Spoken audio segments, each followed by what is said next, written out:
Баршаңызға сәлем достар. Бүгін сіздермен қарапайым ғана заттан тұрса да өте дәмді болып шығатын қызылшадан жасалған салаттың рецептісін ұсынамын.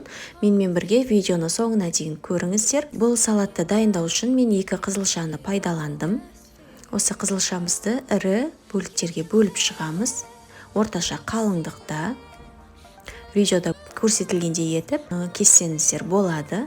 Барлығын жақсылап 4 бұрышты етіп кесіп шығамыз. Өздеріңіз білесіздер, қазір қызылшаның сезоны, сондықтан міндетті түрде сіздің күнделікті ас мәзіріңізде осы қызылшадан жасалған салат болуы керек деп ойлаймын.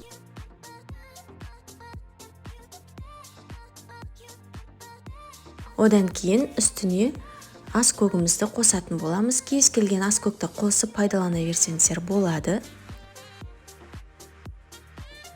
Және жарты пиязымызды жіңішке бөліктерге кесіп шығамыз.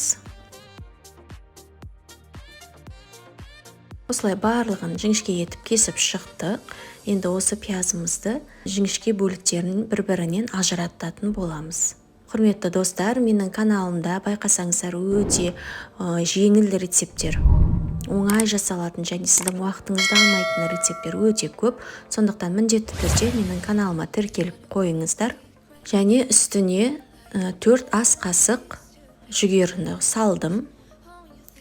Шым-шым тұз қосамыз және қара бұрыш саламыз. Зәйтүн майын қостым. Егер сіздерде зәйтүн майы болмаса, күнделікті тағамға қосып жүрген күнбағыс майын пайдалансаңыздар болады. Барлығын жақсылап араластырамыз. Мінекей, біздің салатымыз дайын болды. Дәруменге өте бай, сіздің гемоглобиніңізді көтеретін, нағыз керек салаттың бірі. Жасап көріңіздер, ұнайды деген ойдамын. Ас болсын.